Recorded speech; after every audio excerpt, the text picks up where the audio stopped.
Land to Learn presents Cabbage. Hi everybody, I'm Gardener Jen. I'm a garden educator with Land to Learn, and today we are going to be learning all about March's vegetable of the month, cabbage.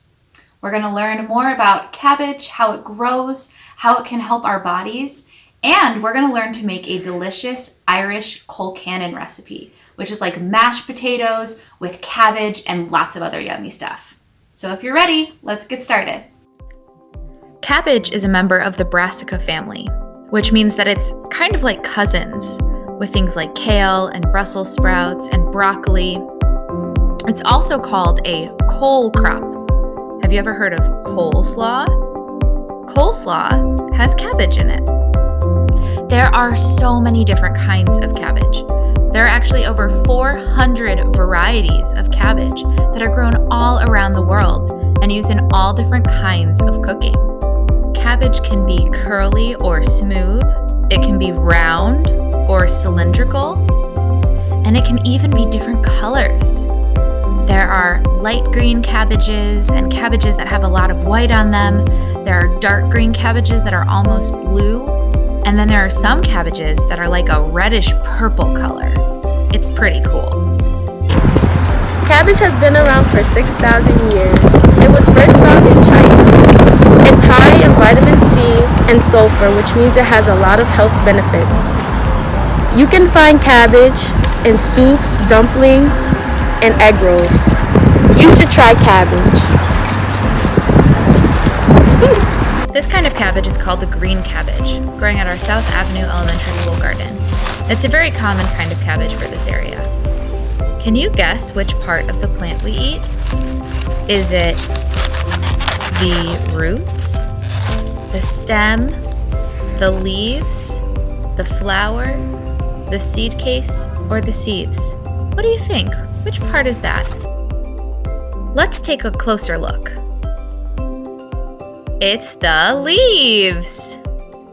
When the leaves are in a ball like that, it's called a head of cabbage. The head is made up of a bunch of leaves, all bundled up together. Now that we've learned a little bit about cabbage, let's get cooking and make a delicious cabbage recipe together. Okay, gardeners, for this recipe, we will need 2 pounds of potatoes. Any kind of potatoes you like, but I like red potatoes because you don't need to peel them when you boil them. We will need 2 cloves of garlic, a half cup of milk, or something you can substitute for milk, like soy milk or almond milk, or in my case, I used a little bit of half and half with a little bit of water. We need 1 cup of some kind of head cabbage. You could use a green cabbage, or I used a red cabbage because I like the purple color. We need 1 tablespoon of olive oil, salt and pepper to taste, and if we want, we can season it with some herbs. I used a little bit of oregano and rosemary in mine. You could also top it with a little bit of butter if you'd like. First, I made sure that I had the right amount of potatoes. The recipe called for 2 pounds of potatoes, but I could only find a 3-pound bag. So I divided the potatoes into 3 groups and I used 2 of them. Then I made sure to scrub the potatoes with water, and I double checked that they were all about the same size, that way they would cook evenly. If you would like your potatoes to cook faster, you can cut them into smaller pieces. And if you don't like the skins, you can peel the skins off using a vegetable peeler. But I like the skins, and they're very healthy for our bodies. Next, I put the potatoes into a pot and covered them up with some water. Then I put the lid on and set the heat to high to get them up to a boil. While the potatoes are boiling, I'm cutting my cabbage. Notice how I made sure to stabilize my cabbage by putting it on its flattest side. And as I'm cutting my little strips, I'm making sure that the flat side is always down so that my cabbage doesn't roll around while I'm cutting it. You can also see my hand is in kind of a claw shape, like a little tiger. Rawr. That protects my fingers while I'm doing my cutting. Now that my cabbage is chopped, I want to measure out 1 cup. You'll notice that I'm putting it into my 1 cup measuring cup, and I'm making sure that it's completely full but not overflowing. So I'm kind of packing it down, and I'll set that off to the side and wait for the next step. Once my pot is boiling, I'm going to turn the temperature down to low and simmer the potatoes until they are fork tender. Now let's mince our garlic. This is a head, and I'm going to pull out a clove.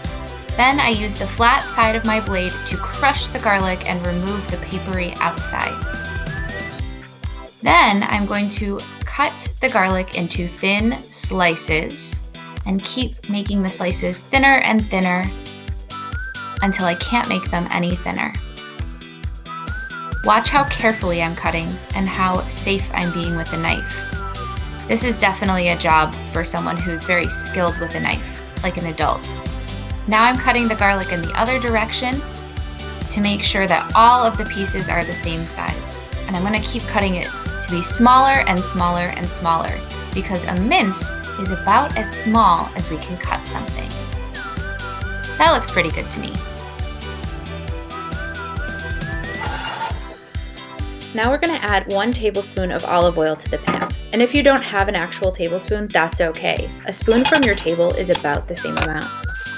Then we'll add our garlic into the pan and put the whole thing on a medium-low heat and cook for a few minutes until it is fragrant, until it smells really nice. Add your cabbage and cook for a few minutes until soft. Look at that transformation! Do you see how the color changed and it's so much softer and smaller? That's what we're looking for. Let's check on our potatoes. Do you see how the fork goes right in and comes right out? That's how we know that they are soft and ready to be taken off the heat. After a quick rinse, we're ready for the last step. The last thing we need to do is add some more of our ingredients and mash those potatoes. So you can see I added my milk substitute. And if you don't have a potato masher, that's okay. I found that a coffee mug works just as well. So I'm going to keep mashing and keep mashing.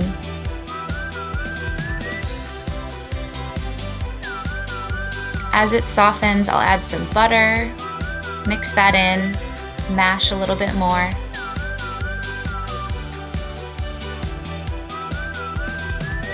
Then I'll add my salt and my pepper.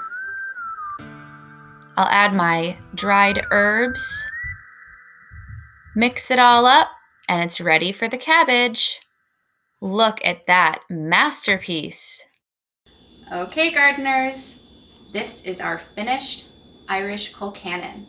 Look at how beautiful it is. Do you see all of the different colors? It really is a feast for the eyes also. Okay, I hope that you make this dish and that you enjoy it. Thanks for watching.